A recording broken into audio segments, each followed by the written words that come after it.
Hey guys, looks like we're all on. Can everybody hear me? Cool, cool, cool. Okay.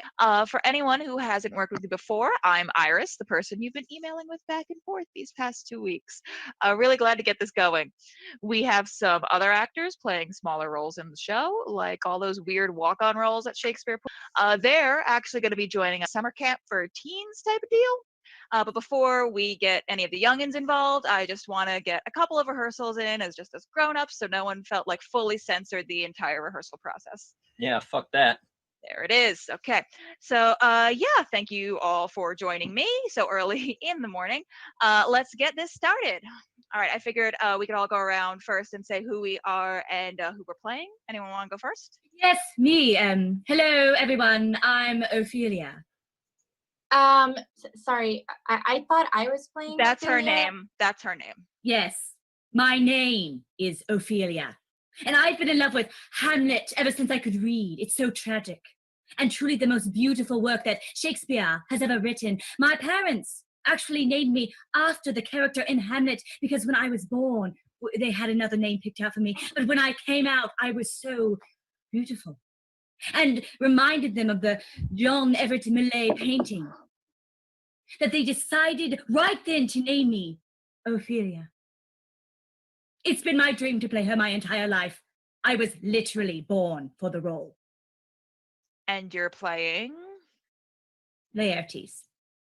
Psyched to be here, everybody. All right. Astrid, you want to go next? Sure. Hey guys. What's up, everybody? I'm Hudson. I know I've worked with a lot of you before, and if you've seen anything Iris has directed, you've seen what I can do on stage. I was her Ferdinand during The Tempest last year. I was a Romeo during Romeo and Juliet.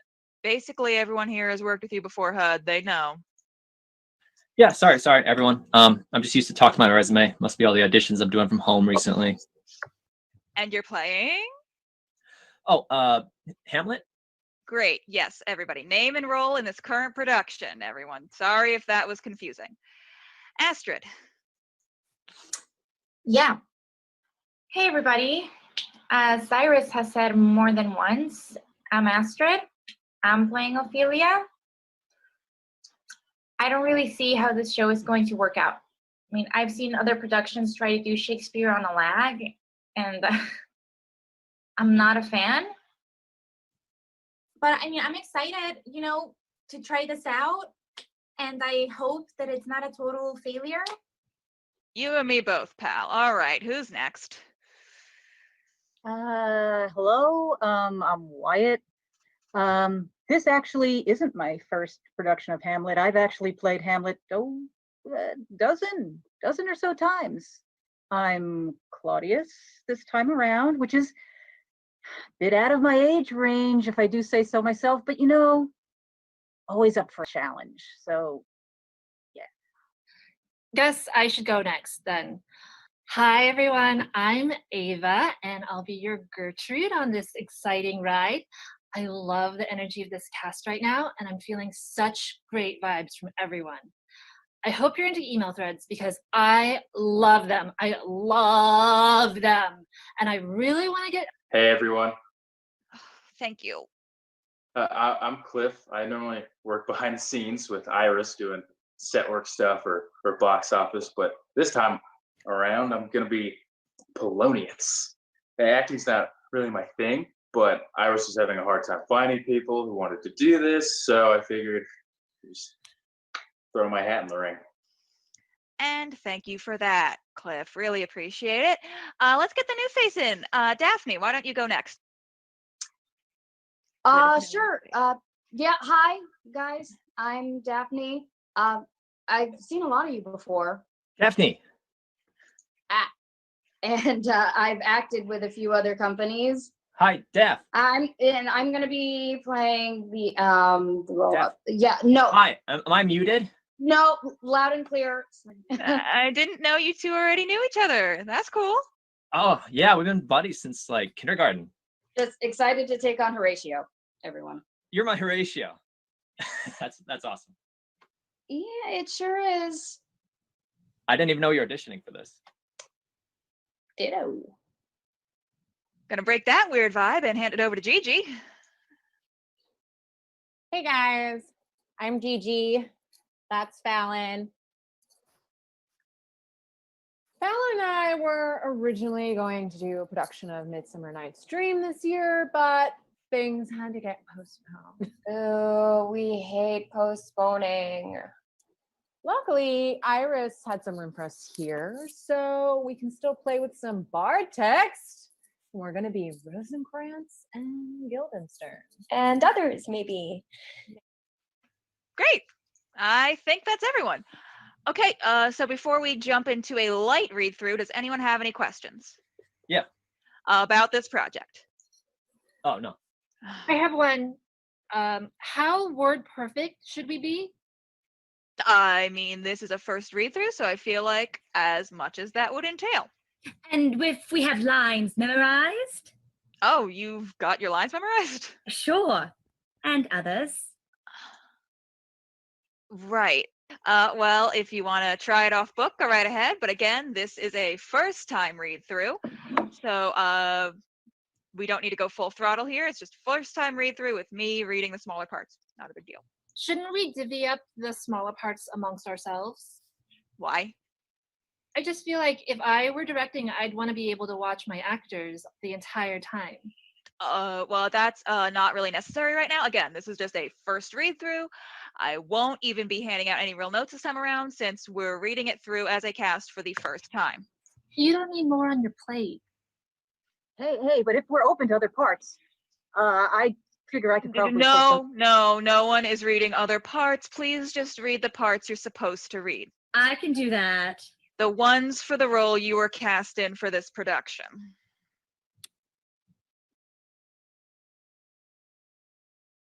So, thank you again for wanting to talk one-on-one. Yeah, sure. I just want to step away from the group for a second. Throughout this read through, I'm just getting a bit of a feeling that you're not really happy right now. Oh, I'm so sorry. I mean, if I've done something to make you upset or anything, please just let me know. No, it's not that. Oh, good. Phew. I was like, wow, first day and I've already upset an actor. I've really gotten rusty at this whole directing thing. No, you haven't done anything. Well, not really, that is. What's that? I don't think that I'm suited for Claudius. I know that finding older actors can be difficult, and so I sympathize. Oh, you weren't like my only choice or anything. You nailed your audition. I didn't cast you as a last resort. Don't worry. I nailed my audition? Yeah, totally. But I'm Claudius. You may have lost me. I just really think, well, that I am your Hamlet. You think that you're my Hamlet? I do. I know that in indie theater productions, they have to cast much younger actors to play older roles. I get it. I'm definitely not blaming you for something every show has to do. I just don't think that Houston... Hudson, you've worked with him on at least 3 of my shows. Right. Well, I just don't think he's got what it takes to be Hamlet. I don't even think he's taking it very seriously. He seems so laid back. Again, this is a first read through. We don't need to be super duper into it right now. You think he has the experience to play such an intense role? Hamlet is a spoiled little rich boy with spoiled little rich boy problems. His uncle murdered his father, took his throne, and married Hamlet's mother. Yeah, see, that sounds like a rich person problem to me. Wyatt, look, I just get a more of a mature vibe from you. You're a guy who could play a villain, a complicated one at that. You think? Yeah, sure. And listen, Claudius is or was King Hamlet's younger brother. He was. I mean, I'm pretty sure that's how monarchy levels work and stuff. They don't have to be super close in age. Claudius seems like a pretty young guy. Cool, younger brother. Yeah. Claudius. It's such an old name, though. Well, it is an old play. Yeah, but I don't associate it with youth. I mean, anytime someone says it, I think of an old guy. Actually, no one says it. What? Yeah, he's called Claudius, King of Denmark in a stage direction, but no one actually says his name in the show. You could even secretly rename him in your head. We could rename him? I mean, you can, in your head, to help with the character. Young King Chet Sorry, Chet?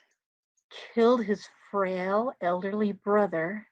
Well, okay, I don't think there would be that much of an age difference. Sister-in-law obviously wants to marry me because, I'm a stud. And then I have this whole tragic self-awareness about what I've done because, I'm still a young kid who hasn't been turned cruel by the world. Sure, man, Yeah, yeah. I'm so glad I talked to you about this. I really didn't get why I was cast at first, but, I see your vision now. Glad we are on the same page. Anything else you want to go over? Yeah, well, I am getting a bit of a stifling feeling from Ava. Yeah, we all are, champ. I'll see what I can do, but I make no guarantees.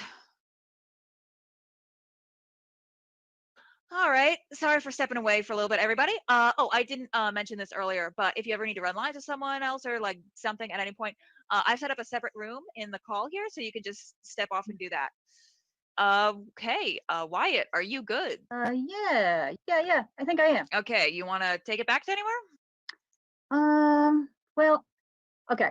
I'd love to start with my offense is rank monologue, if that's cool with everyone. Go for it. Hi. Yeah, great. Awesome. Ew, my offense is rank. It smells to heaven. What the hell? It hath primal oldest cursed upon it, dude. A brother's murder. Pray, I cannot, though inclination be as sharp as will. Hey, pause for a sec. Wyatt, buddy. Yeah, boss. What's this fun dialect you got going on? Well, I figure Chet is more of like a surfer guy. I'm sorry. Who now? Did just refer to himself as Chet? Do our characters have stage names? No. Can they? No. Okay. Wyatt, when we said a younger king before, I meant more around your age, and your voice. Well, I just wanted to try something that would help me with my character. How does that help anyone? I understand that, Wyatt. I do. But if I had wanted any sort of voice for the part, don't you think I would have asked for that during the auditions? He should be allowed to try it out. Not sure when you were asked, Ava. If he wants to try a character choice, he should be allowed to do it. Ava, this isn't a good choice. I think it might have a really. No, I meant you're butting in right now. Okay, Wyatt, finish out the monologue with the voice. Apparently, we're deciding whether or not you can keep it based on cast votes. So once you're done, we'll talk about it, I guess. Dude, my stronger guilt defeats my stronger intent. What if this cursed hand were thicker than itself with brother's blood? Is there not rain enough in the sweet heavens to wash it white as snow? Wherein serves mercy but to confront the visage of offense? Then I'll look up, my fault is past. But oh, what form of prayer can serve my turn? Forgive me, my foul murder, that cannot be, since I am still possessed of those effects for which I did the murder. My crown, my own ambition, and my queen. May one be pardoned and retain the offense? What then? What rests? Try what repentance can, what can it not? Yet what can it when one cannot repent? Oh, wretched state, oh, bosom black as death, oh, limed soul, struggling to be free, art more engaged. Help, angels, make essay. Bow stubborn knees and heart with strings of steel, be soft as sinews of a newborn babe, and all may be well. All right, so I hated it, but what do the rest of you think? It doesn't go with the original intent of the play, so I'm going to say no. Were you there when it was written? I mean, listen, if I had to sit through a Macbeth on the Moon 2 years ago in New Jersey, then I think we should have Chet. I vote Chet.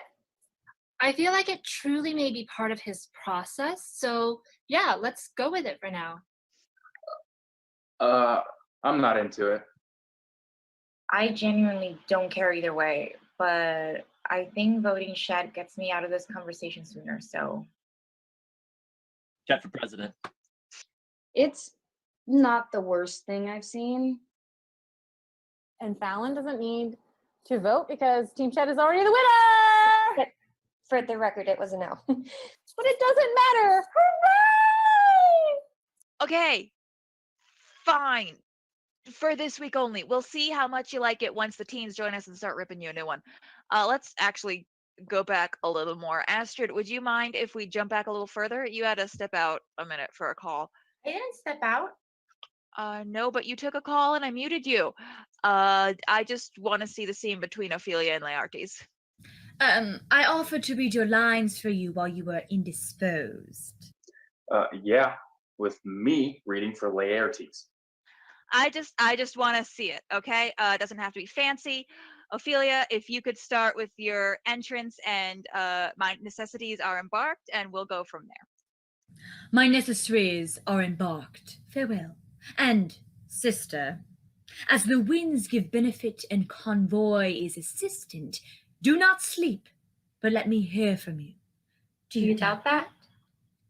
For Hamlet and the trifling of his favor, hold it a fashion and a toy in blood, forward, not permanent, sweet, not lasting, the perfume and suppliance of a minute, no more.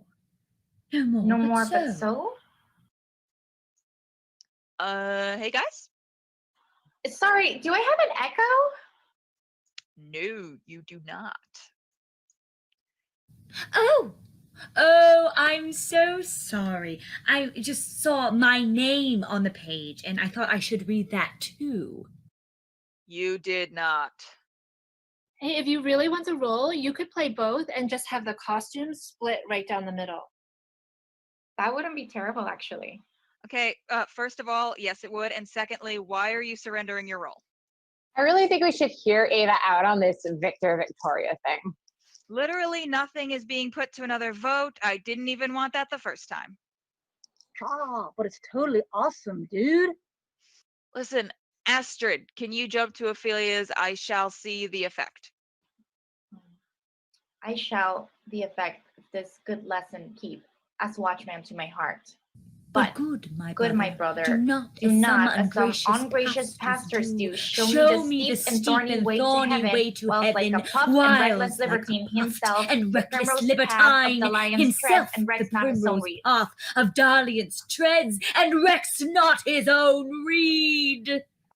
That was fantastic. Okay, gonna take a small break here.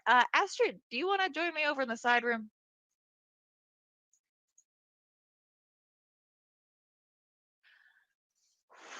So that got a little crazy just now. Yeah, what the hell is her problem? No one is quite sure, but it seems to stem from her thinking she deserves the role of Ophelia.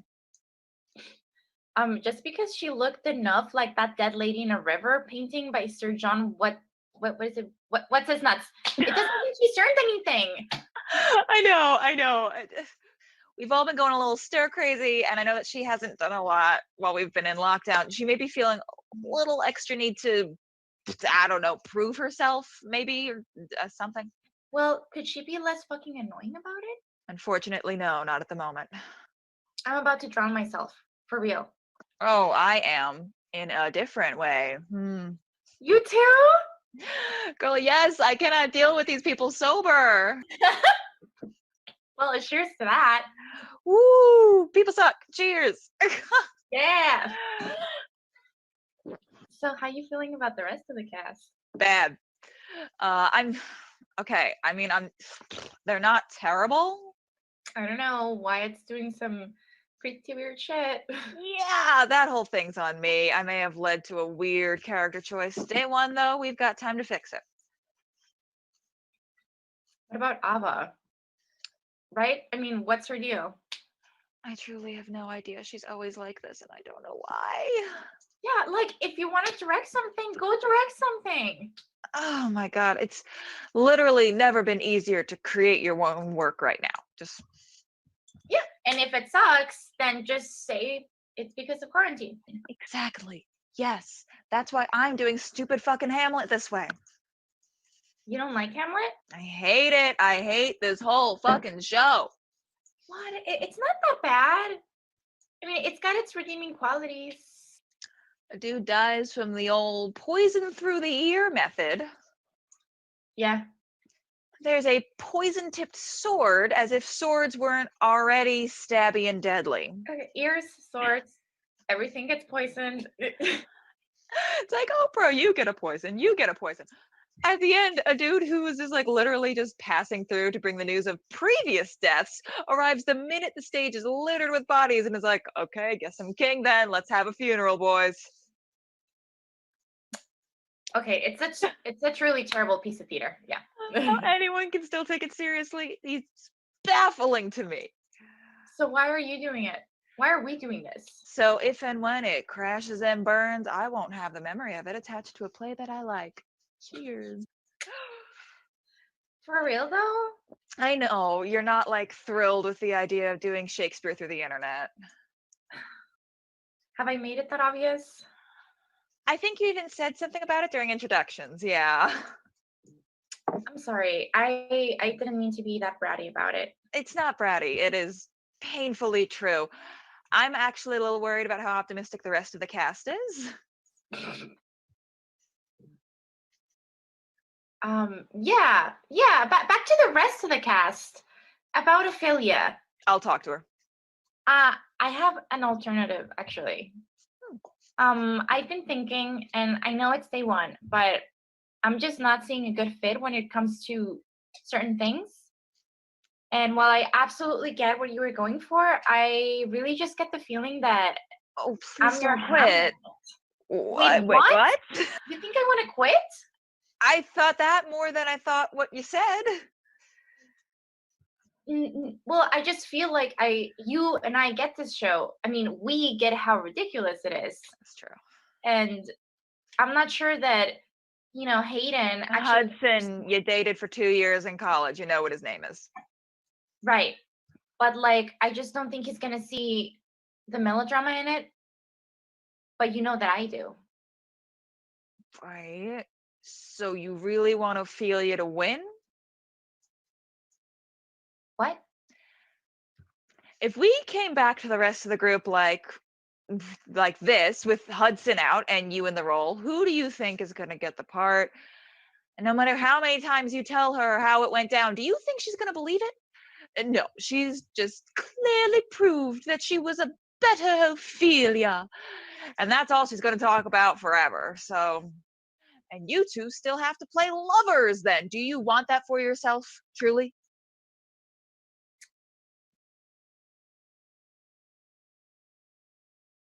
I take it back. Good. So what's up with you and Cliff? You to do it yet? Sorry, what?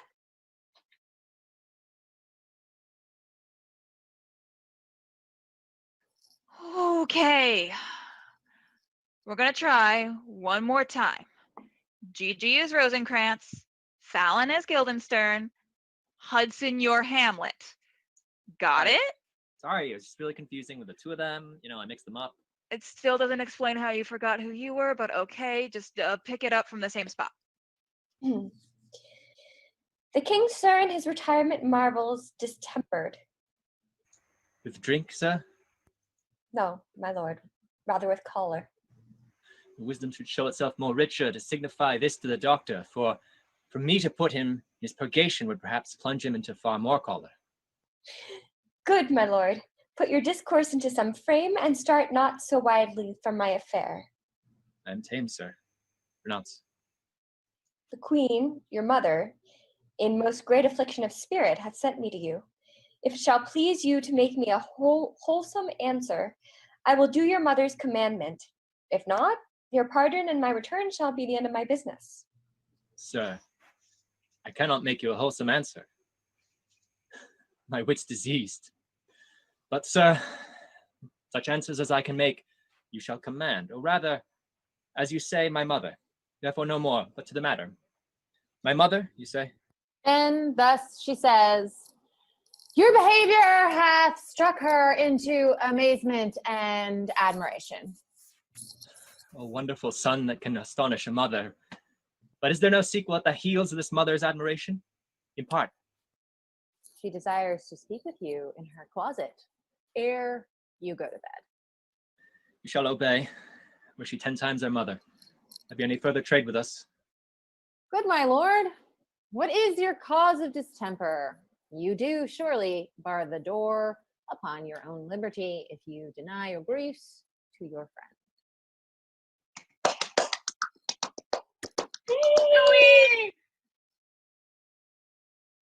He made it without asking. I did it. I did it, you guys. I made it all the way through without asking who was playing who. Yeah. Yes, and look at what we're doing with that. Save time. While we're in this pause, though, Gigi, do you want to step into the other room?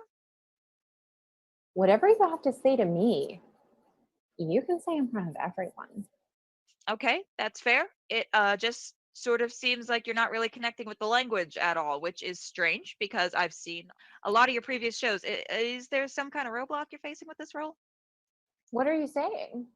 I'm just saying that for someone who's directed a ton of Shakespeare shows before, you seem to not really be understanding the lines. What exactly are you implying?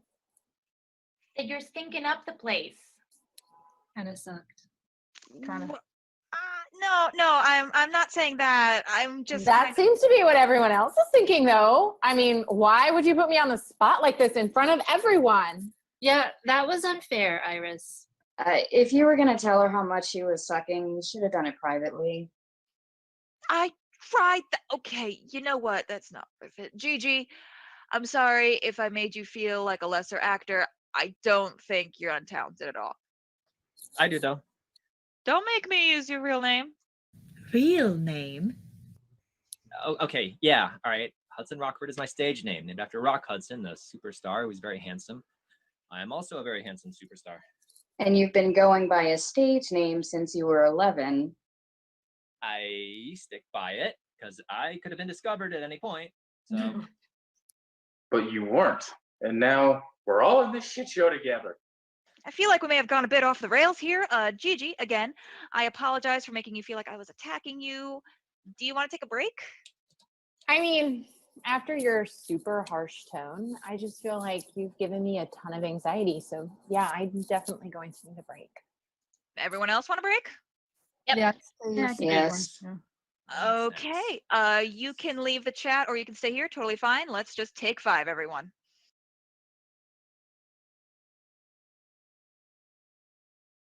Hey, are you okay? I'm fine. It's nothing. Oh, okay. You just seemed No, a it's little- fine. It's fine. Okay. Well, then maybe we should hurry up because Iris What do you only mean? said, Iris literally said to take 5. We're fine. you know what I mean. Are you excited for this show? You want to impress Iris right now? You really want to be Guildenstern? Really? I mean, it's better than nothing, especially right now. Okay, but the alternative isn't nothing, Val. It's a different show, a better show. You pushed that one back because you didn't get enough actors that you liked. What if I really didn't, though? What does that mean? What if, say, press releases for A Midsummer Night's Dream are ready to go out by this weekend?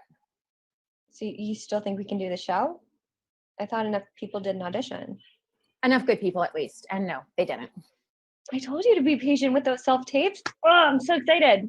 I didn't get self-tapes. Okay. Well, then you and I are the only ones in it. We have the rest of this cast. I don't think they're going to be up for learning 2 shows at once. I mean, I can try, but They won't be learning this show. Have you seen the chaos that's happening? It's only day 1. We have people fighting over parts, an actor trying to insert herself as director, some kind of cowabunga Claudius, and we're not even through the read-through. Iris is already at her wit's end. We barely need to do anything anyway, but with some gentle nudging, I'm sure she'll just call it a day and wash her hands of it. okay, did you say we barely need to do anything? I know you had your heart set on Titania, and it would be a much more fun role to play. Astrid and Daphne could be Helena and Hermia. Wyatt could be Bottom because he's great at being a fucking ass, and Ava could be Puck due to her manic energy. We throw Ophelia in a ditch because fuck her, and Hampton, well, he's Hudson. really good. Didn't you guys date for a while in college? Oh, yeah, right. Well, I mean, he could be Demetrius and Cliff could be Lysander. And then some of the less sucky people I got self-tapes from, well, they could fill in the rest. You don't think you should just postpone the show and then invite these people onto the project once this is done? Let's just say that Iris and I have a not so friendly rivalry. And does she know about this not so friendly rivalry? Let's just say maybe.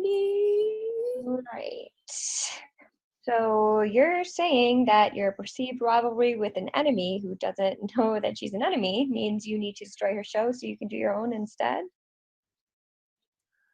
I could just nudge it along myself and not give you to Tanya once I'm done. That's really mean. I'm really mean. Dealing with actors has ruined me. Okay, so if I help, I can be in the show? You don't even need to help. Just don't get in my way.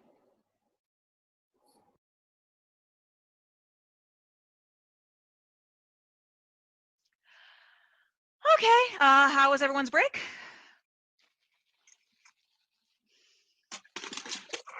Yep, great.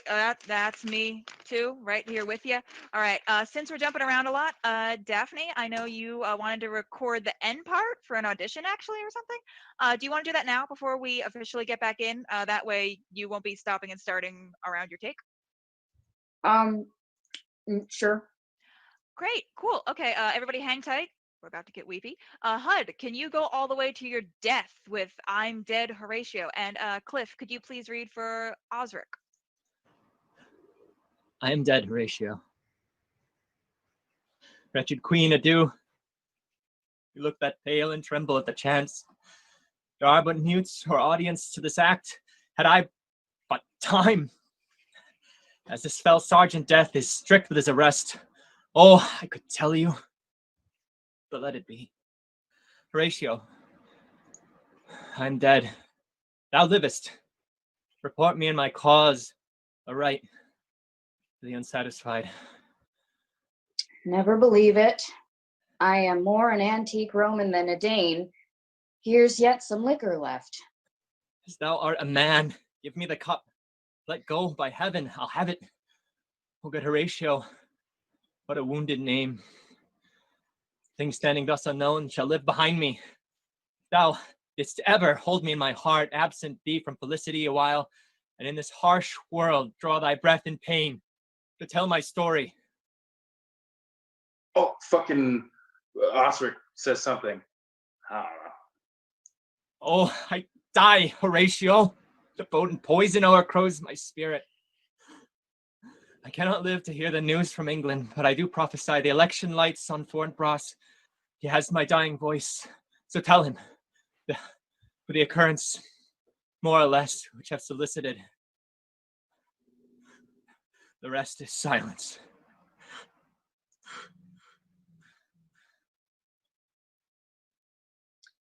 Now cracks a noble heart. Good night, sweet prince, and flights of angels sing thee to thy rest. Okay, cool. Sorry, do you want to do it again? I can do it later. Are you sure? Because look, I don't think anyone minds if you want to have a couple takes for safety. Yeah. Don't you want to see me die all pretty again? It wasn't that pretty. It was a little pretty. Oh no, girl, do not. He's not worth it. I thought it was tubular. What does that mean? What? Tubular. Can you tell me what it means? Because you keep using it. Define it for me. She means because she doesn't know and she loves your character choice. Hey, listen, Daph, if you want to do it again, I don't mind. I don't want to. No, but if it's for that audition, I think you should really try for it. But what audition? For what? Am I right for it?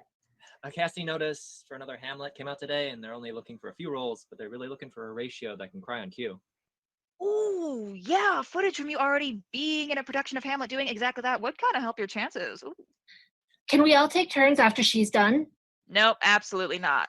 Daph, I saw that casting. It's a shit ton of money. You should go for it. Fine. One more time. I am dead, Horatio. Wretched queen, adieu.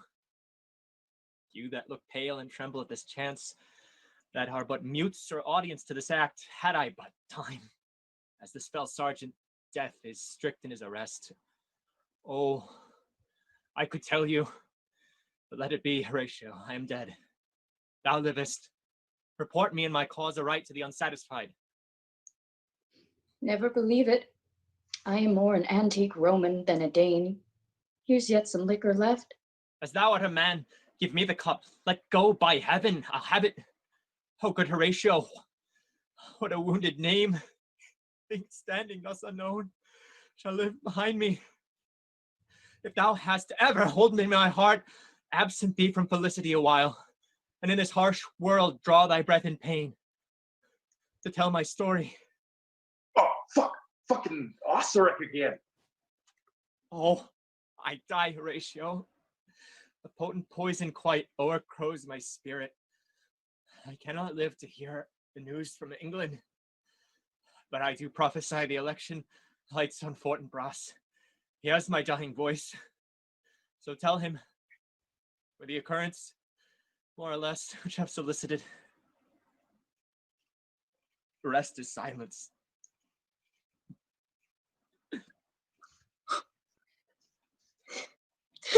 Now cracks a noble heart. Good night, sweet prince, and flights of angels sing thee to thy rest. No! Fuck you! Is this part of it? No, fuck this whole fucking show! All of you are so up your own asses! I could vomit! Hudson, I don't want to be in a show with you! Hudson, I think you're a shitty fucking friend, and your only saving grace is your fucking jawline!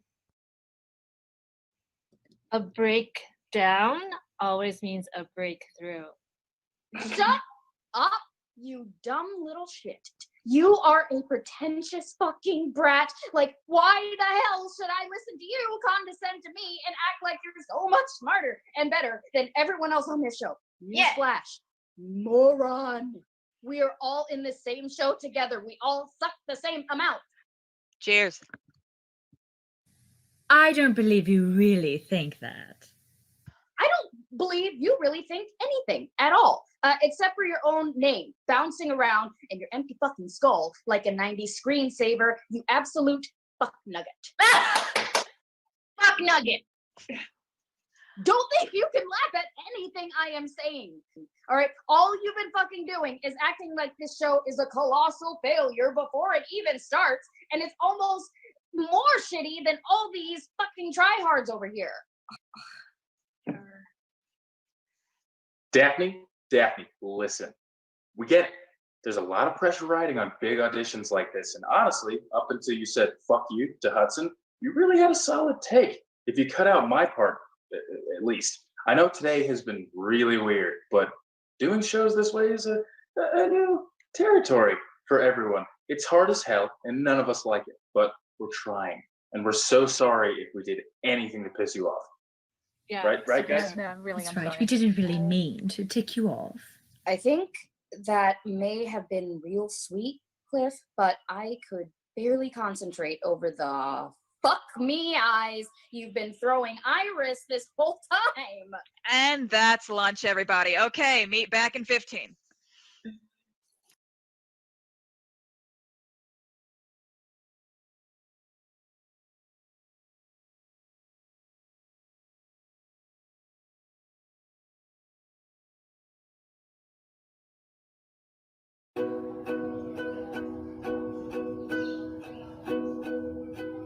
Talking is so boring, so I wrote a song. I don't sing or play, but I'll give it a try. Oh, please donate to the Frigid Patreon, or I'm gonna cry. We need lots of help for the stage we play on, kicks and the punches that we improvise. So please donate to the Frigid Patreon, or I'm gonna cry. I'm gonna cry. I'm gonna cry. I'm gonna ask you really nicely to please give us all your money, and then I'm gonna cry. That was terrible, but please, please, please consider giving money to the Frigid Patreon. We have one. There's a train behind me. Please, so we can go back outside again someday. Please, just help us stay afloat when we're not allowed to go outside. I'm gonna cry. I don't even know if this is tuned.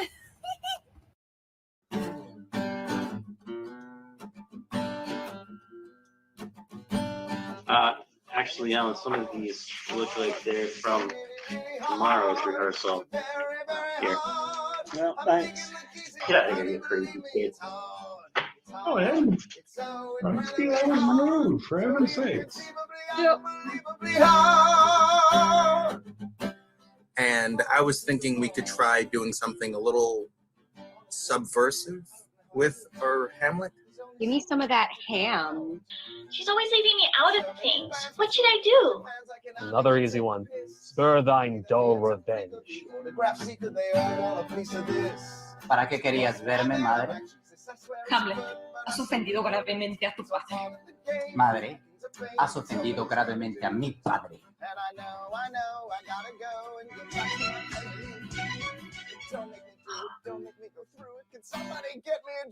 Hamlet is a spoiled little rich boy with spoiled little rich boy problems. I still don't know what I'm doing wrong.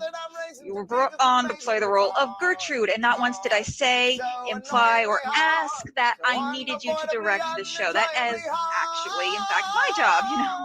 Have you seen the chaos that's been happening? It's been ingrained in them. They're wonderful, but if they were really as good as they thought, then they'd be Broadway's problem. I got fortune and fame, everyone knows my name. I can't help it, it's still friggin' hard.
I am so sorry for blowing up like that. I really am. No, totally. Look, I know that everything is super fucked up right now. So if you're not in a good headspace to do the show, or if you want to just take the rest of the day off or anything, I completely understand. No, I still do want to do the show. I really do. It's a good distraction from everything, and I haven't really had a lot of opportunities to do stuff like this since everything's shut down. Okay, totally. I'm not kicking you out or anything. I called one of the other actors a fuck nugget, and I was just in such a rage that I don't even remember which one that was aimed at. It was Ophelia, and to be fair, she is an absolute fuck nugget. She's not. She could have fooled me then. What I did was really unprofessional. And I'm so sorry for disrupting rehearsal and bringing so much drama into everything on the first day. And I'd also love to apologize to the whole cast. Absolutely fine with me. Yeah. And we're good, by the way. I'm not going to hold any of that against you. Really? Because I'm currently holding it against me. We all have our moments, okay? Do you want to talk about what's bugging you? Honestly, I just think that I'm your Hamlet. What? Why? Because fuck Hudson. Fair. Did he do anything specifically, or just him being him? I just feel like, well, you need someone less fake in the role, someone with more substance. I've known him since we were really young, and he used to be incredibly sweet, just like the nicest guy ever. And he's still nice. It's just that once he realized he was cute, his personality went to shit a little. He sort of stopped trying to evolve as a person. He doesn't feel the need to learn anything or do anything. He's just Hudson, being Hudson Rockford is his whole thing. He can't see past it. And sure, he can memorize other people's pretty words, but I've heard such better things come, like straight from him. And he doesn't even, he doesn't even care. He's so smart. And when he wants to be, and he's such a genuinely good person. So I don't really see him playing like a snotty, murdering college boy. I really feel like I could do better. Mm-hmm. Yes, and how long have you been in love with this man? What? I said what I said. Can you not tell anyone? Daphne, not only do I barely like any of them, but I barely get a word in edgewise as it is. Your secret is safe with me. Oh, I've been using some of this time to finally try to get over him. I've seen him date so many people, and I keep waiting for like my turn. But I think I may be the only person he's never gone out with. And while I'm happy to see him happy, I just kind of wish that he would want to be that kind of happy with me. Trust me, as someone who dated Hudson for 2 years in college, it is not that great. And people tell me that.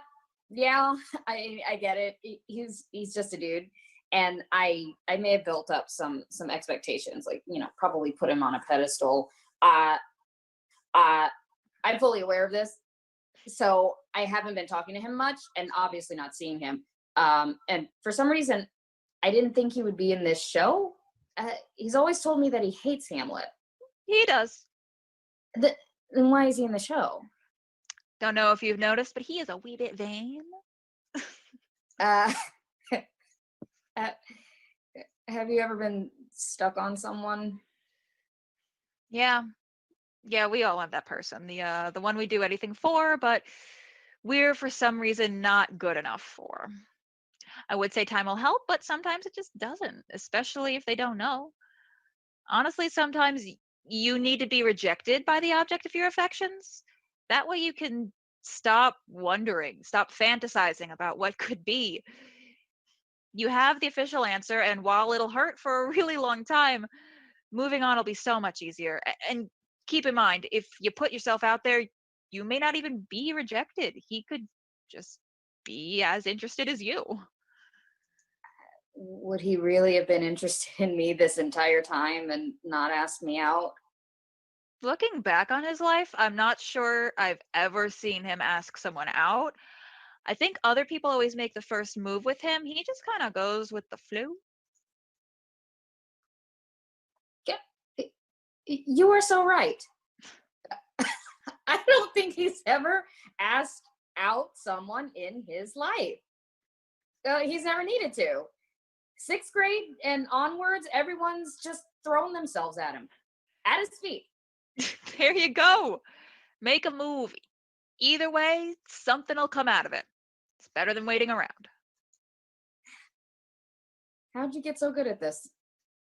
Do you think this is the first actor meltdown I've ever seen?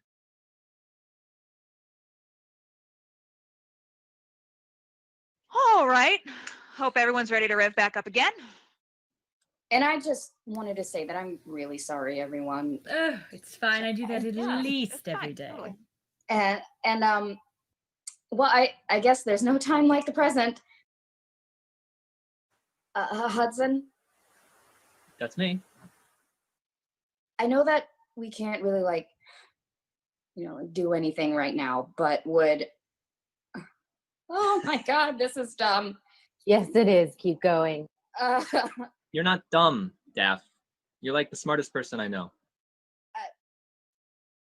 Do you maybe want to go out sometime, somehow? See, fuck! I'm sorry. No, you're fine. I was just thinking of something funny while you're talking.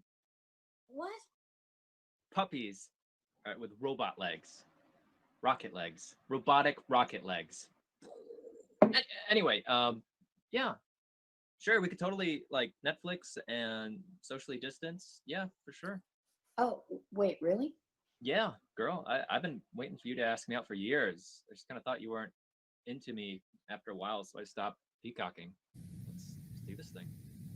Welcome to the club. One of us. One of us. We accept her. One of us. All right, I know this might be a bit forward, but Daff, do you want to go to the private room for some like line readings? No. Sure, Hudson. No, dirty talk in the private room. Hey, boss. I was wondering if we could maybe go over this one scene since we're in a hold. Sure, yeah, what's up?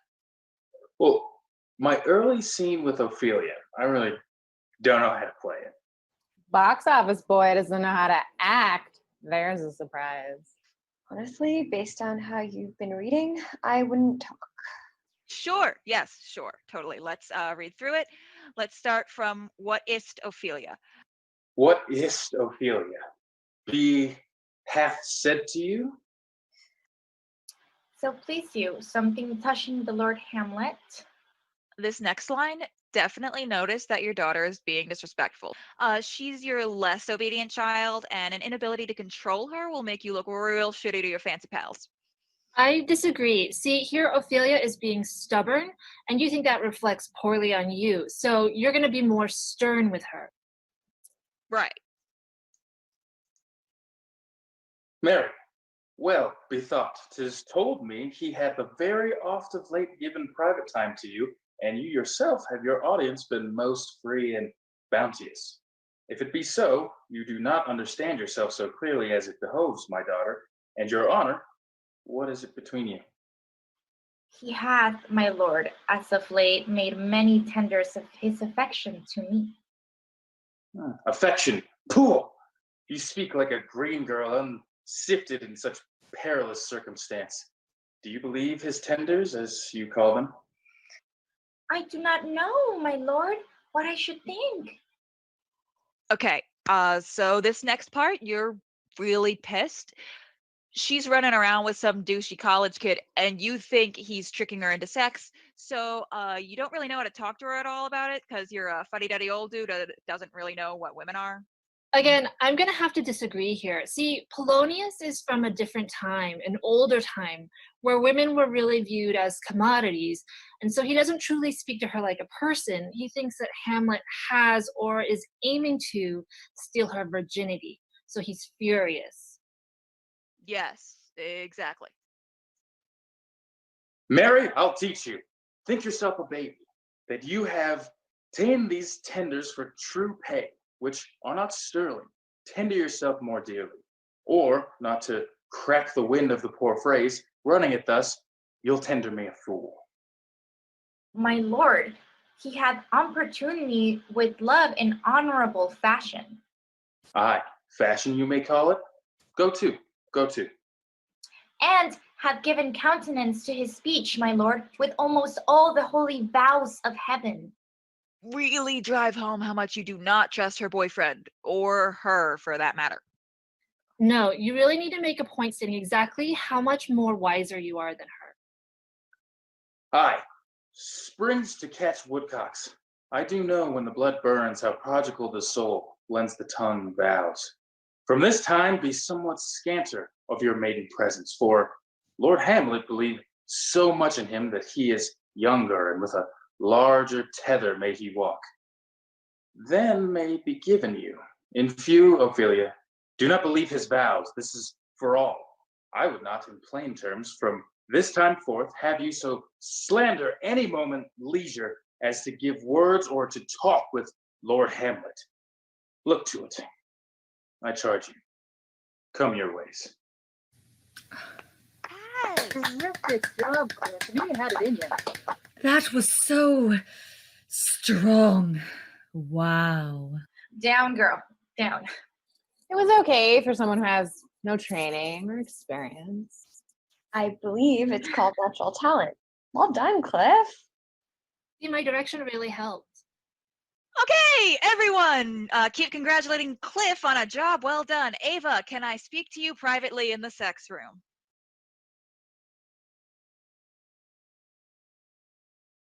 Before we get into it, I just want to say you're doing a super job. I just have a few nitpicky notes, but nothing major. Thank you, but we are not really here to talk about me. Got it. Would love to hear your thoughts on the rest of the cast. Oh, God. Okay, Ava, look, it's great that you're so dedicated to the show, but I just think that your behavior is a little over the line, and if I don't address it now, it's only going to get worse. My behavior is a little over the line. Have you been paying attention to what the rest of these children have been doing? I understand that there are problems with the cast as a whole, but other actors' behavioral issues don't excuse yours. They are, in fact, separate problems. I just don't see what the issue is. I'm offering my expertise in a situation where you are clearly way in over your head. I'm just helping you. Ava, you were cast in this show as an actor. You were brought on to play the role of Gertrude. At no point did I ask for, say, imply that I needed you to direct this show as well, because that's my job here. Not only is it stepping on my toes, but it's also bothering the rest of the cast. Well, I'm truly sorry if you were offended by my opinion. Honestly, I don't care if you're sorry or not. I just need it to stop, okay? It's been a problem in previous productions. We're all already in compromised emotional states. If you can't handle being just an actor in the show, this might not be a good project for you right now. So I'm fired for voicing my opinions? You are being asked to stop giving orders to the other actors in the show because you are not in a position to do so. I thought we were truly equals. I respect you as an equal and a friend. If you were truly respecting me as a friend, you wouldn't be trying to take over my show.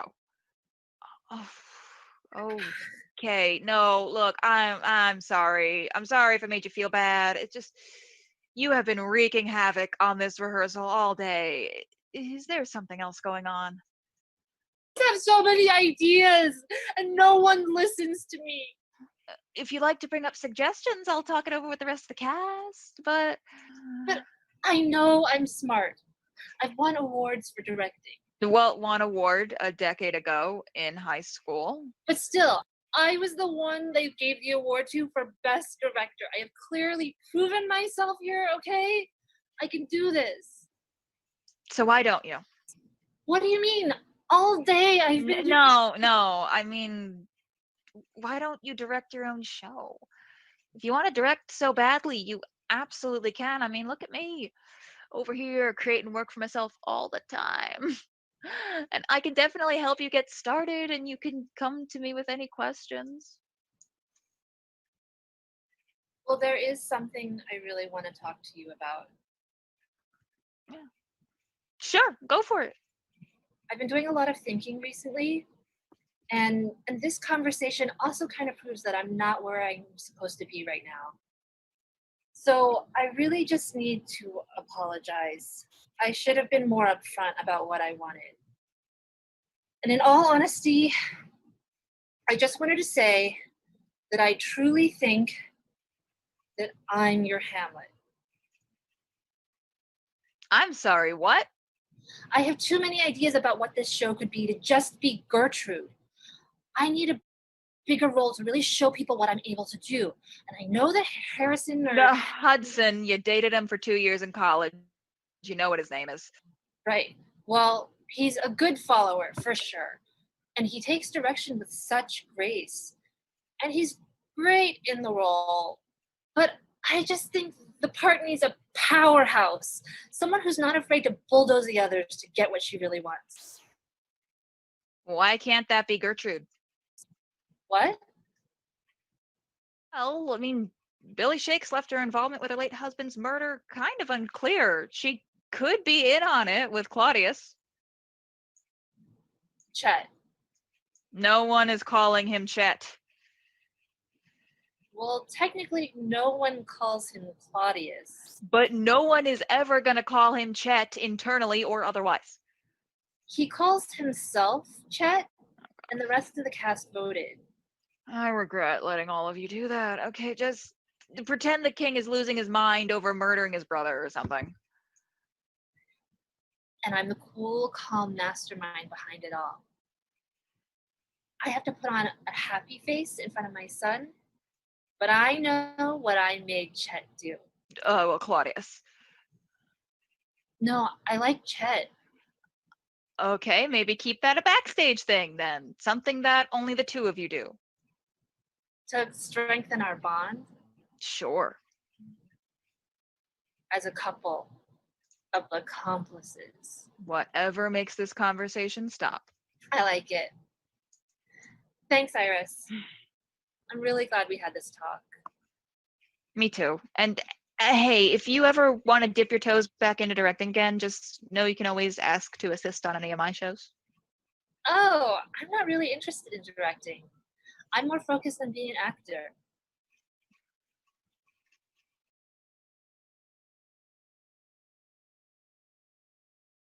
Okay, we're all back. Thankfully, no one has gotten their webcams pregnant. That we know of. Hot! I want a robot baby. I'm not afraid to say it. Weird thought, my guy. Anyway.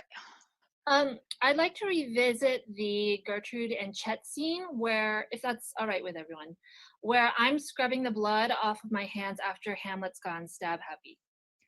You know, sure, why the fuck not? I have no control over this show anyway. Oh, my good lord. What I have seen tonight. What, Gertrude? How does Hamlet?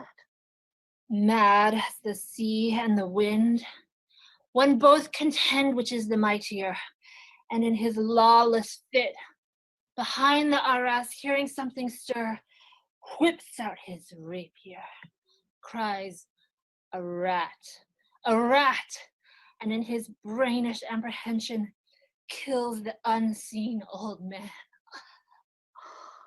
Alas, how shall this bloody deed be answered? It should be laid to us. His providence should have kept short, restrained, and out of haunt this mad young man.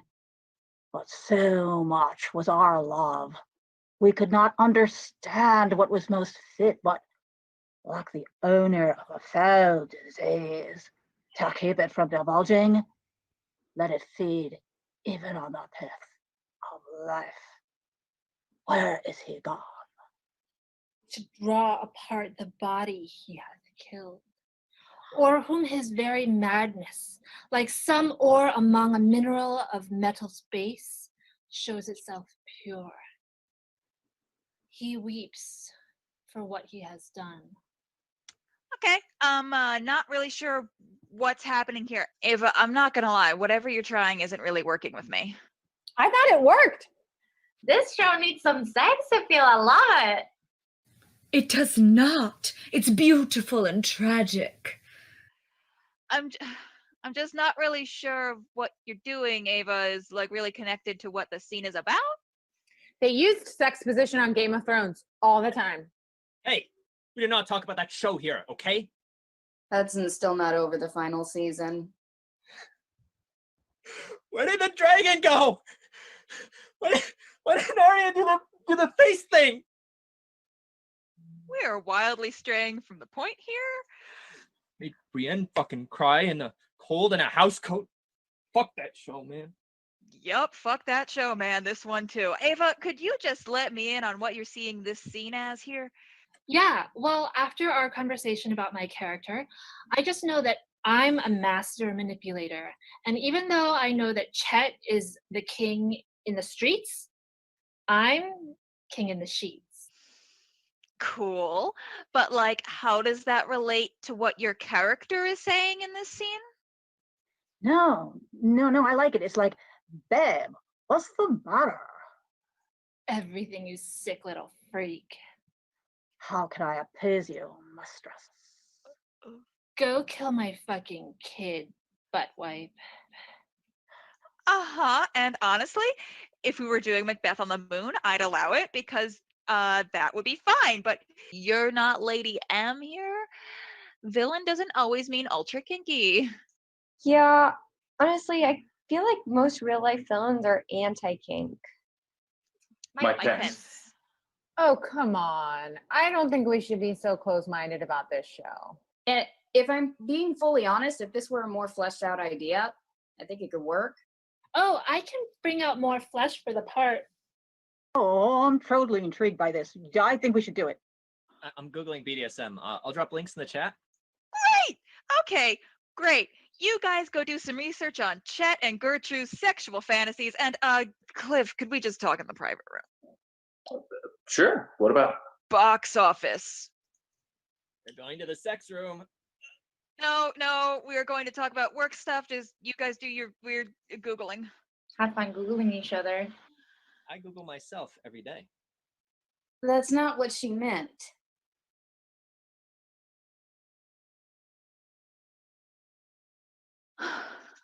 I know that this isn't how this works, but ever since Staff and HUD were in here, I just feel like it's sticky. I can't believe that this is only day one and you've already been through so much. Oh, God, it's a nightmare. You know, I thought dealing with all these people online would be 1,000% easier than normal, but nope, it's harder for them to get attention now that they can't step directly in front of other people, so they have to find other ways to annoy me. Sorry that I've gotten kind of wrapped up in some of it.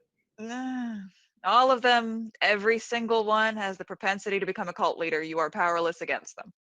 I know. I feel like it's so different on the other side.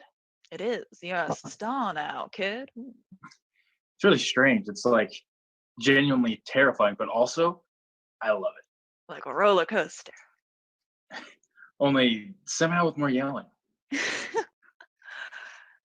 God, Cliff, what am I gonna do? You're gonna do what you always do. Kick its ass. It always looks like there isn't a light at the end of the tunnel and you're getting pushback from every single actor in the show, plus ticket sales are never where you want them to be. You always get such little recognition for all the work you do, and that goes tenfold for when you get the desire to put on an original work. Yeah, self-written, self-directed, self-produced, and self-loathing. But once it's done, then it's done. It's always somehow falling together, and it wouldn't have gotten to the finish line without you. You get some good reviews out of it. They always single you out as awesome. A few people from that show get added onto your do not cast list, and you're ready to go for the next one. Do you think it's this hard for everyone? Yep. Actors are nightmares. And you're living in a city that every actor moves to make it big. Everyone you met was a big fish in a small pond, no matter how long ago, and they still grew up being told that they were the best, either because they were only classically trained singer in the group, or they were the only dudes in general, or their mom was the drama teacher or some shit. It's been ingrained in them that they're wonderful, but if they were really as good as they thought, and they'd be Broadway's problem. Exactly. Well, you can't objectively see that most of these lunatics probably aren't going to go farther than good indie theater. They just see you as a pit stop on the road to their fame. The fact that you're not treating them like celebrities just means that, I mean, you're jealous. Oh, I'm jealous. Even though I'm the one who cast them in this role. Ooh. Yep. Even though you're the reason they're doing this show at all, you're jealous of their talent in this show. God, actors are the worst. You still got your Heidi wine? Ooh, yep. You know it. Well, cheers. Actors are bad and they shouldn't be trusted. Absolutely. Cheers. Yes, to that. Thank you for stepping in, by the way. I really appreciate it. I'm always here to help. And since this doesn't require box office or set building, if this is what I can do for you, it's what I'll do. I just feel like you're doing favors for me all the time, and I never repay you. I mean, I guess there's one thing that can be done. Oh, one whole thing, one thing compared to the dozens you've done for me. It must be a pretty big thing then. Oh, it's a big one. I've been told it is at least. Go on then. We've worked together for years, and I always love being a part of your shows, and the best part of it is getting to hang out with you. And now you've actually put me in a show, and I'm starting to feel a bunch of stuff that I haven't really felt before. And I don't know. I figured if I don't say now, I won't ever, and I just really feel like I'm your Hamlet. What? Come on. You know how well we click, and the part of Hamlet is huge, so you're gonna need to work with someone you've got a great working relationship with. Plus, I've seen all the shitty things actors do, so I know what not to do. And yeah, Harmon. Hudson, you dated him for 2 years in college. You know his name. Right. Yeah, well, he's a super distant guy and all, but you and I connect on a different level. You feel it? I thought I did, yeah. Thought you did? Cliff, my guy. For any other actor in this show, I would make up some reason as to why they'd get even more attention as not Hamlet in Hamlet to soothe their egos, and I'd let them leave on a high. But I'm gonna be honest with you, fully. Okay, bud? Yeah, totally, sure. Eat shit.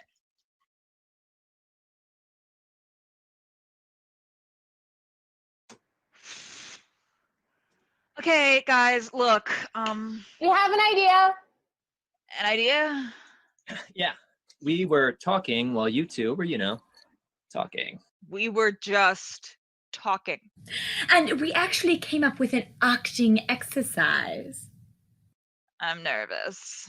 Okay, so like, we don't really know what these character relationships were before the play starts, right? So, like, what if we did little improv scenes with some of our characters to build up some relationships between characters? Yeah, Ava and I already did ours.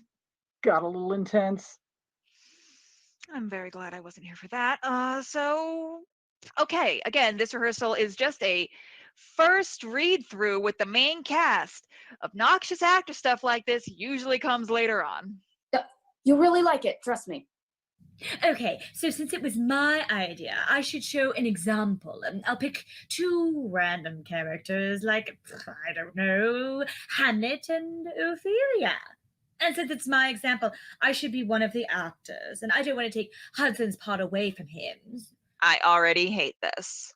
So, get this. Let's show them on a date. Full rom-com style. And to really set the mood, there should be music, like first date music. Iris, you have a ukulele, don't you? No. It's right behind you. Fuck. Okay, fine. What stupid song am I supposed to play? What's like a really romantic song? No, I know. What about the one that Iris and Cliff danced to at the Taming of the Shrew cast party last year? That's the one. This is not gonna end the way you guys want it to. I don't know. Either way, something will come out of it. Oh, fuck. Okay, fine. Hey, Ophelia. You're looking really great tonight. Well, thanks, Hamlet. I really appreciate you running box office for my show. Anytime. It's because I'm in love with you. Kill me. My play's a whole train wreck. Kill me. My actors are a mess. Kill me. Please kill me right now. I don't care when and I don't care how. Oh. Shh. Iris. Trying to hook you up. No matter how much you whisper right now, everyone can hear you. Never thought I'd need to say this during a rehearsal, but please don't ever try to set me up with anyone involved with the show, especially one of the actors. Even more especially this way. Also, why did I have to be a part of it? We needed you like to have at least minor sense of control over a rehearsal type situation, so. This isn't a rehearsal type situation. This is a rehearsal. But since y'all made me sing, I'm gonna make you sing too. Oh no, you said that I didn't have to sing the songs. Ooh, me! I can sing. I'll sing the songs. Ooh, what if I was Ophelia's fairy spirit that sang all of her thoughts? I prefer that to me singing. You did it to me. I'm the boss. We're gonna sing today. Tomorrow is St. Valentine's Day, all in the morning betime, and I am made at your window to be your Valentine. Then up he rose and donned his clothes, and up the chamber door, that in the maid that out a maid never departed more. What the fuck, Ophelia? What? It's from the show. Ah, shit, it is. Okay, whatever. Teach that to Astrid. What? No, No, what? that's my voice. I could me. never sing I'm like incredibly that. special, I feel like and I we can't beat just your teach father. how to be Okay, special I'm to so someone who sorry for clearly making you isn't sing today. special. Astrid, fine. You're not going to sing, but you should have known to nip whatever shit this was in the bud before I even came back. I am humiliated and enraged. Understood. Also, by the way, fuck Cliff. Hey. I'm not sorry. What about me? What about you? I just think that I deserve some recognition right now. Once you release the cast list, I worked so hard on learning that song and all of Ophelia's lines so that as soon as you saw me do them, you know that I was right for the part. And I obviously am. I mean, Astrid can't even sing. So, what is she even doing here? No, I'm sorry if I haven't made this more clear, but I really think you should consider switching my and Astrid's roles. This is the last time I'm going into the private room today, everyone. Last time. Ophelia, come with me. Astrid Ophelia or real Ophelia? Yeah, I don't think you made that clear enough to anyone, Iris. Which Ophelia do you want in the private room with you? Fuck both of you. Ophelia, you know I'm talking about you.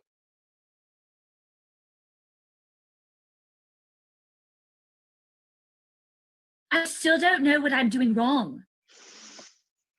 Ophelia, you auditioned for a show. You were offered a specific role. You accepted that offer. You are now cast in that role. And you keep trying to insist that this role, the one you accepted, is in fact not your role. You think that your role is one that belongs to someone else. But what if you made a mistake? Well, then that's my mistake to make. If you don't want the role you were offered, get out of my show. If you want to suck it up and stick around so maybe someone else in here will actually work with you in the future, do so. But stop bullying the rest of my cast with your weird, petty bullshit. Nobody wants it. Nobody thinks that your claims are valid. Your name does not grant you the right to a fucking part in a stupid fucking show.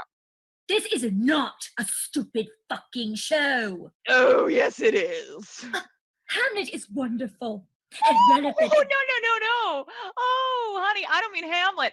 Well, Hamlet absolutely sucks such balls, and I will talk about it until I am blue in the face. I actually don't mean Hamlet this time. I mean this show. Ava has decided that she and I are full equals in this project. So even though she has put in zero money and not nearly as much time as I have, she can give notes whenever she wants to. And whenever I give notes, I'm just being mean. Wyatt is some kind of surfer baby boy submissive or something who is now only answering to Chet. Cliff has lost his fucking mind and joined your shitty little actor cult, so that's great. Daphne is madly in love with Hudson, and apparently she's the only person in the world that he has not slept with yet. Astra just does not want to be here and is insisting that this is a waste of her time, and I am right there with her. Gigi and Fallon have been throwing off weird conspirator vibes this entire time. I have no fucking idea what that's about. And this entire time, you are trying to push your way into a role I clearly don't want you in, or else I would have just cast it that way in the fucking beginning. And the only person in the show who isn't giving me grief, fucking Hudson of all people, is too stupid to even notice that I am in hell. I hear you. Do you? Have you, for once in your life, heard something other than your own voice? I don't think you have. I don't think any of you listen to anything but yourselves. If you did, you'd realize exactly how much I'm fucking sick of you. No, I get it. I do. You keep talking about how everyone is acting so weird because we're all on edge from everything that's happening in the world, but none of us really considered thinking about how you're handling it. We've been so wrapped up in what we want that we haven't thought of the show as a whole. And that probably sucks for you to see. It does, and you're making a lot of sense, but I am not done being angry, so fuck you. Yep, I've heard that. I know that all of my begging and whining and light bullying weren't going to get me what I wanted, but I did it anyway, because I don't like not getting what I want. But I know what you want. You do? I do. You need a massive change to come to this show. And message received, Captain. You've got it. I'm your Hamlet. What? I have basically the entire show memorized, so it wouldn't be a problem for me to just slide into the role. Oh. You know what, Ophelia? That's great. That is a great idea. Let's go tell the rest of the cast. Let's go. Hey, I know that today's been rough, but I just had some clarity just now, and I need you to know from the bottom of my heart that you are my Hamlet. Yes, you are the only one who can play this part, and I really need you to step up for me. Now, why don't you go ahead and show the rest of this cast why I chose you? Let's to be or not to be this bitch. To be or not to be. Wow. That is the question. Whether it is nobler in the mind to suffer slings and hours of outrageous fortune. This is my life. Or to take arms against the sea of troubles and Opposing them. Y'all really don't listen to anything but yourselves. Damn. To die. Me first. Sleep no more. Sleep no more. And by sleep we find thousand I fucking hate all of you. It's a consummation. Devoutly to be wished. To die. To sleep. To sleep. To sleep pretends to dream. To dream.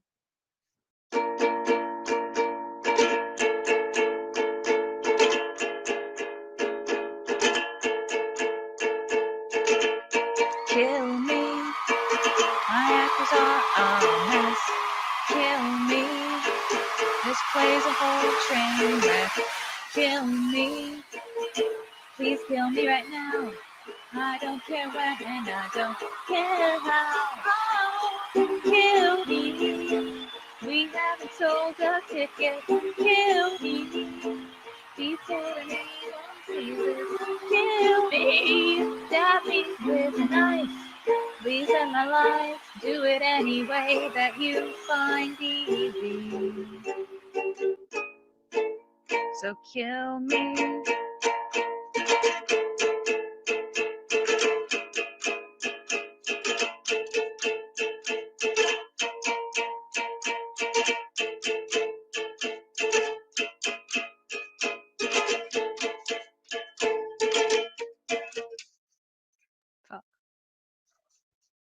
Don't tell anyone. Hello, everybody. For those who have tuned in before, this is a completely different setup than we have ever had. The short story is the lovely tech person who usually comes in and sets up everything before us forgot that there was a show today.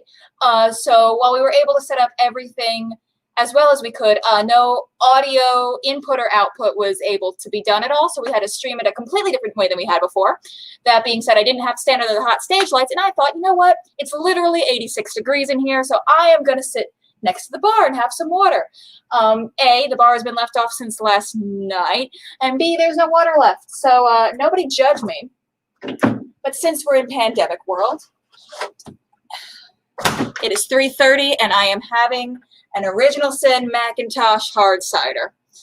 So great. Before we get into this, let's just, lukewarm, just the way I like it. All right. So after every performance, normally we would be talking to another show in the festival. But right now, because we are in the last week of the festival, I figured let's talk to some of the actors in this show. So we have Ellen Coe, who played Ava / Gertrude, and Chris Wygant, who played Wyatt / Chet. Hello. Oh my gosh, Chris. Well, the first time I saw Chris in character as Wyatt / I look a little like the Joker under these lights. It's kind of a look. It's dramatic. It is. I remember Dory was, after like a beat when I was fixing some text, she actually was like, oh my God, Chris, I didn't know that was you. Yeah, I guess I should have warned people in advance about that. That was kind of rude. I wasn't too sure how it was all going to work out, so I figured last minute, let's just throw that together. I'm always wowed by Chris. So, okay, while I sip my warm hard cider. And I can vouch that it is 86 degrees in here because I am in the same room. That's why there's an echo. It's hot in here, yes. If we're getting an echo, that's all right. Two computers in the same room. It's totally fine. So let's talk about this show. Let's talk about the process. Let's talk about everything going on. So I know one of the hardest things for me when actually putting this whole show together was writing it for Zoom. I wrote it specifically for Zoom. While I do have a stage version of this kind of figured out in my brain, in an eventual stage version of this, not everyone will be sitting directly facing the audience saying all of their lines that way. So I had to figure out what I even wanted the edits to be before we even filmed it. So I had to even write for that purpose. That was one of the hardest things for me before we even got into the editing process for doing a show for Zoom. What about you guys? What's one of the things that either you weren't expecting to be difficult with the Zoom show, or you were expecting that it turned out to be 10 times more difficult than it actually was? For me, it was pretty fun and easy, and like we had some things that we figured out in the process, but I kind of expected it, and so everything just roll with it, and I think it turned out so great. And like I know, I've worked with Jenny so much, and there's several other people in the cast that I know and I love, and so it was just really playful and enjoyable to do in the middle of a pandemic. So I was like, anything that happened, I was like, cool, it's good, it's all good. Yeah, I don't know if you listened to the Go See It Show podcast. That was our interview. That was really, really, really positive. But one of the things that he said in it was the chemistry between the actors was so palpable, even through Zoom, that it seemed like everyone wanted to just go out and get a drink with each other after the show anyway, no matter what happened. And I was like, yes, that's because we all genuinely like each other off screen. So that was wonderful. Chris, what about you? What's a Zoom trial or triumph that you didn't think of before? And I'm just going to say one interesting thing. I am not hearing this at all. I'm hearing you because you're over there. You're over there. I'm not hearing this. So I don't know what Ellen said about me. It might have been good. It might have been bad. I don't know. But speaking of chemistry, one thing that was funny about Zoom was I didn't know the script, and I actually had it on the front of my computer, which I think some people also in the cast did, but I know I definitely did. So I couldn't always see what everyone was doing. I was going off how it sounded.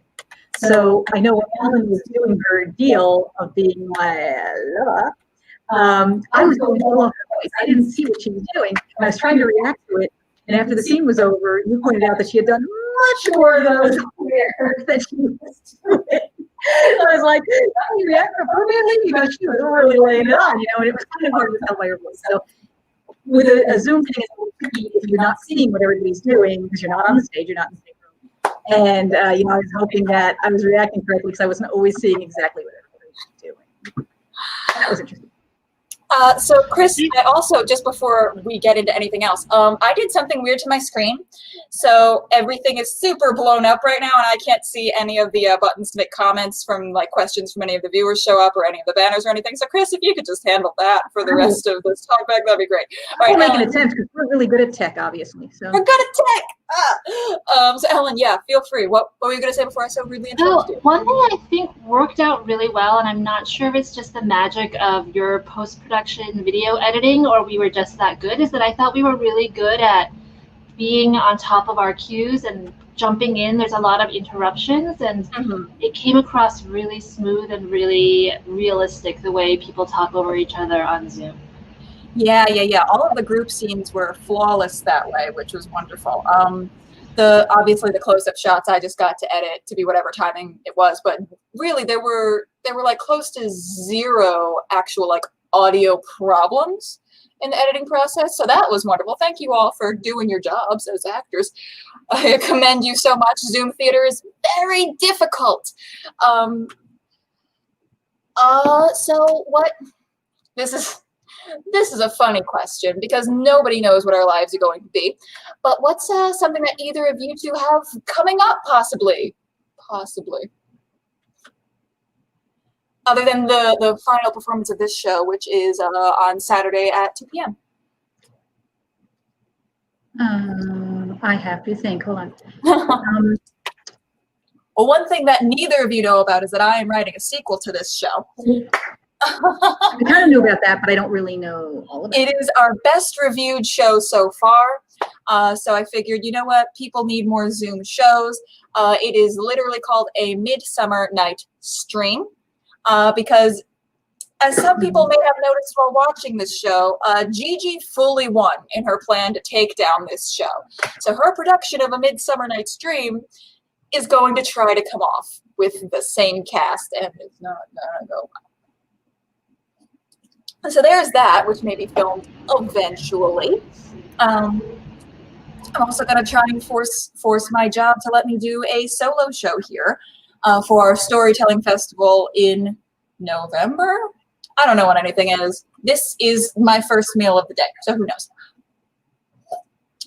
Yeah, anything fun that you have coming up, even not theater stuff, if you're having a call with some family that you haven't seen recently at all because of obvious circumstances, anything at all. You know, through this pandemic, I've been to a Zoom wedding, a Zoom funeral, multiple Zoom birthday parties, multiple Zoom dinner parties. I've had rehearsals, I've had readings, I've had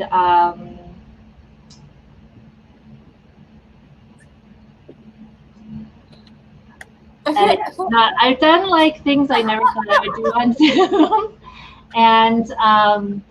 And so I have to say, I feel very often that I'm living in a holodeck or something where I'm traveling, transported in my head through the computer to all these places, and it's been a real journey in reimagining life Yeah, that'll do it for sure. A real journey in reimagining life. Chris, do you have anything specific coming up that you want to talk about, job-wise or other? Not too much. I know our plan has been for years. We lived for a dozen years in West Virginia, which is a very interesting thing for East Coast people. And we've been trying to get back there to visit. We have family there we do like in a state that we. So we were getting ready to do that, and then this all happened. And after for a while. So it's always there. As soon as we can, we have to get out there. We have to go see these people. We haven't come in like a year or so because of the pandemic. So that's the goal. As soon as it seems like a reasonable thing to do is to travel. And then we've talked about some of the shows. We talk about shows we're going to do later because I'm one of the Celebrates partners. And are they doing what's going to be the first Back to Live one? What will be the one in 2021? Will we have a live one? Will we take the ones that we were planning for early 2021 and have to turn them into Zoom shows? And so we don't really know. Everything's kind of up in the air. And we talk about what we're going to do. And I know there's one festival that we're going to do for everyone, which is the Boo Festival, which we usually wind up doing a show in that, which they just had a New York festival and we had a one-night stream show because they usually give you, I think, is it 3 or 5? I forget. 4. Wrong on both counts. Wrong on both counts. So they'll probably hold the festival, but it will probably be streamed. So we have a New Year's show we tend to do, which is a Twilight Zone parody. And we're hoping 2021 we might be able to make it as a live show, but now we have to adapt it as a stream show. So there's a lot we have in mind, but nothing in the world that everybody's in, that's for sure. No, of course not. I know we've talked about like how fun it was to work with each other because we haven't gotten to in a while, first of all, but also like how fun this medium is to just work with each other on anyway. But was there anything particularly fun about the show itself that you were like super pumped about? And then when it finally came into actual like the show reveal, you were like, yes, that's exactly what I wanted it to be. Well, I was a huge fan of the script right from the beginning. Like I was reading it and I was like, oh yeah, because it skewers all the things that I love to hate or hate to love. And the dialogue I just thought was so natural. One of my father-in-law actually saw the show, I don't know, maybe the second show, and he asked me, he was like, how much of that was scripted versus how much was improvised? Because it seemed like it was all improvised. And as an actor, I take that as a huge compliment, and to compliment to the whole cast. Oh, yeah. Because for a show to seem like it's improvised means that it's supernatural, it flows, everyone's in the moment. So like asking if it was improvised is like the ultimate high compliment. So which is props to you, Jenny, for putting that together. Always so funny. The biggest compliment as a scriptwriter you can get is how much was improvised, and the biggest compliment as an improviser you can get was how much of it was scripted. It's always the reverse. I remember the first episode, we called them episodes when they were live performances of Chemical X. Our first tech person came down from the booth and he was just like, so how much of that was a scripted show? Because you call it an improv show. And I was like, it was fully improvised. What are you talking about? So it is so funny how it's always the reverse is a compliment. And that was wonderful. Also, I think your father-in-law emailed me after the show. He was like, I'm a conductor and all of this is true. And I'm like, yes, it is. So I was thinking it was interesting because, being involved in the whole thing, I knew often who these people were you were writing about. They were people from our shows, sometimes a mixture of one or two, but people I had seen quotes came out of people's mouths in the script that I had heard. On the other hand, we wrote it for the actors in the show's voices. So we got lucky, as we said, and everyone we asked to do this show said yes. So the dialogue was being written for people in the show to say, but they were based on other actors who we no longer work with. So it was just interesting for me to kind of watch that and see this thing I kind of knew and was familiar, but everybody, and this is one of the things I had said, everybody did exactly what they were supposed to do. And we didn't really get to rehearse very much. It was a Zoom show. Everybody kind of We just co-wrote the entire show. kind of did it. Yeah, everybody maybe ran through it once or twice, and we do maybe redo it if somebody didn't like something they did. But I think this was one of the closest, and I think we said that today, we ever came to having everyone in the cast, like no one had to be told, no, that's not what we did. Everybody had it right from the beginning. They actually knew exactly who they were supposed to be and just did it. And so it's so funny for me to watch because I watched the first couple of times. I watched me and I watched Benny and I watched the tech and I watched it. And it was only by like maybe the third one that I was able to watch and go like, everybody in this is just nailing this after maybe one rehearsal. So it's great. I think, I think one of the reviewers said the brilliant cast. And I said, they really just nailed these characters. They were crazy without being real. It seemed like these could be real people, even though they were acting crazy. So the cast of this was just fantastic to me. And it was just, I watched them every time. Every time we run the show, I watch it again. So it's great. I was actually, Chris, I'm relieved to hear you say that it was based on other people, because I was like, is Jenny trying to send me a message? Am I being typecast? Is this like the boldest, like subtlest message? And so, but as I was working on the script, I was like, note to self, be very careful, never do this in real life. And so, it's a good reminder for any actor, I think. Yeah, there's this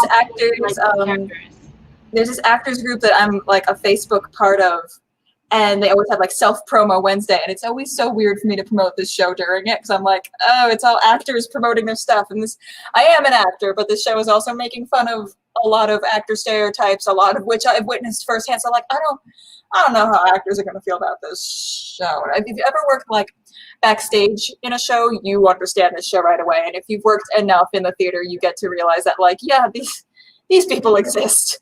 One of the things that Michael Makito from The Murder of Gonzago actually said during our interview during the last show, he was like, yeah, when I was watching the show at first, I was like, I've seen these actors do stuff like this. And then by the end, I was like, I've been these actors.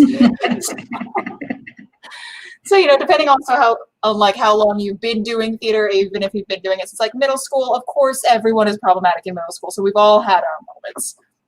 This show that was specifically based off of the concept of everyone wanting to play one role was based off of a high school production. It was my first ever directorial thing, but I was like a student AD on the project, so I had zero power whatsoever. And after the cast list came out, like 5 different actors in the show for like the first week all like kind of cornered me into that they actually wanted to play the Queen of Hearts. So they're really disappointed in the casting. And I'm like, well, you didn't even tell me that at the auditions. What am I supposed to do? The cast list has been out for a week.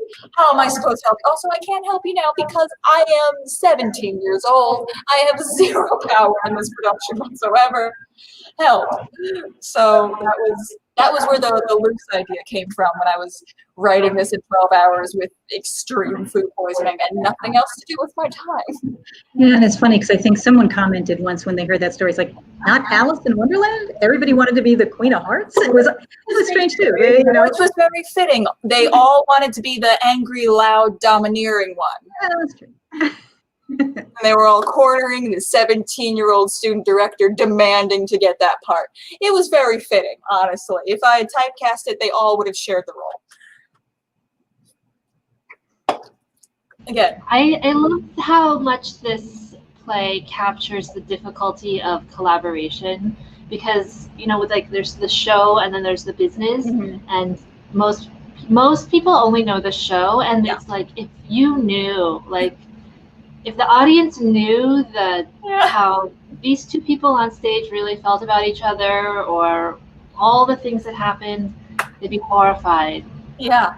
And one of the things that I always sometimes in like my short run shows need to remind the actors is you don't know what's even going on with the other actors behind the scenes. You only know what's going on when you're at rehearsal or you're talking to me directly. There have been many times where I've had to tell people like, great. You're not the only one with a massive problem right now. Not only are 3 other actors having a breakdown, but also we have to move the show back, our opening night, by a full hour because our leading man can't make it until an hour into the show. So like there's just a lot of times where I need to remind people, like, what you're seeing is not only what's happening. Progress on the show does not stop when you specifically leave rehearsal. There's press releases that I'm sending out like crazy, which, by the way, the press releases for this show were absolutely insane because I wrote them. And I got us on Time Out New York, which was great, but also I extensively talked about my food poisoning during that press release. So, you know, maybe don't put me in charge of press releases job anytime soon. But then again, it also worked, so who knows? I love how in the show, Iris is, well, you, Jenny, are the writer, director, producer, marketing, blah, blah, blah, blah, blah. And then in the show, Iris is director and therapist and like referee and babysitter in some ways. And it's like, God, like just that one role of director is so many things. And then being like producer is so many things, being writer is so many things, being like, it's like huge. It's like Katamari, you know, that game. It's just like, wow. Yeah, as the writer of projects, when I deal with people who have only really dealt with a very specific type of director, they often ignore the stage directions that I write into the show. And later I'll be like, hey, so why did we not do it this way? They were like, oh, well, I don't pay attention to the stage directions because that's just the writing. And I'm like, I wrote for the space we're doing. Okay, cool.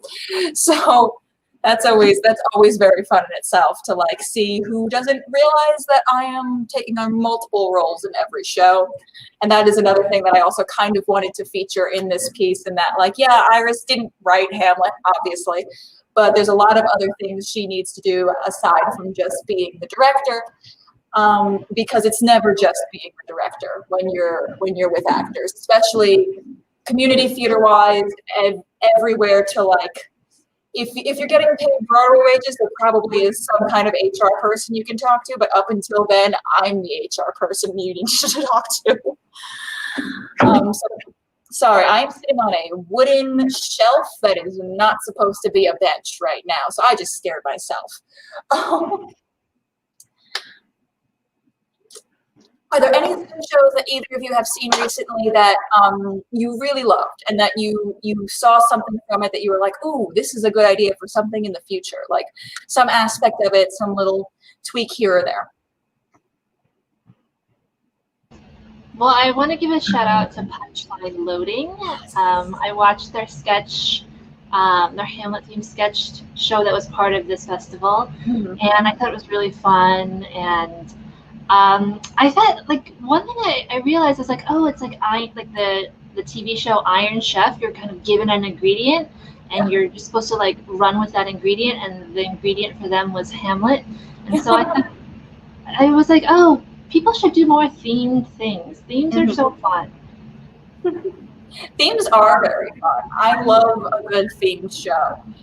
Chris, is there any show, Zoom or otherwise, that you've seen that you were like, yes, this is great? I was very pleasantly surprised by telenovela. Wait, is it called Hamlet, a telenovela? La telenovela. Yes. Okay, I want to make sure. In this festival, because I hadn't seen the telenovela shows that the group did this for us, for this festival.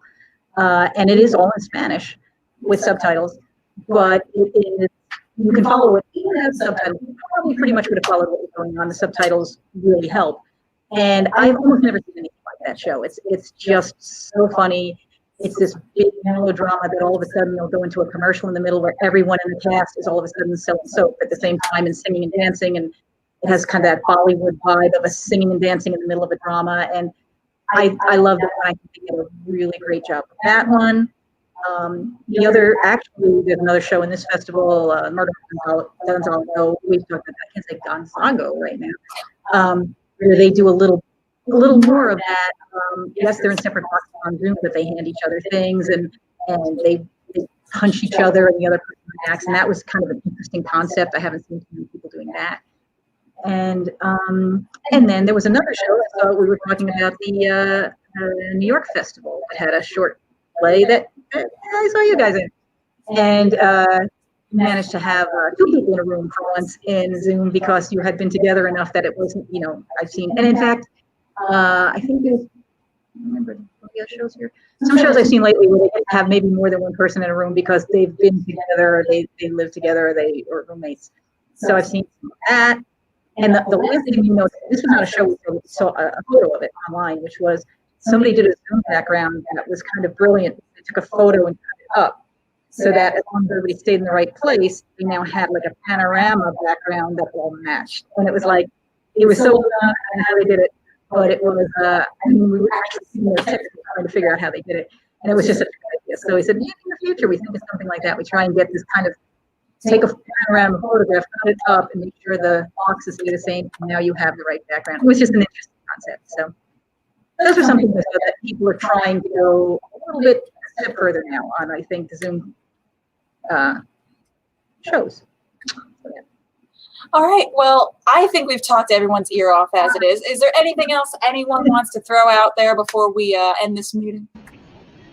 I just remembered I do have a thing coming up. It's a reading of a play that was developed via improv over Zoom and then kind of distilled into a written screenplay. And then we're doing a reading of it next Saturday. It's called Super Freak. Super Freak. By Super Israel. Freak.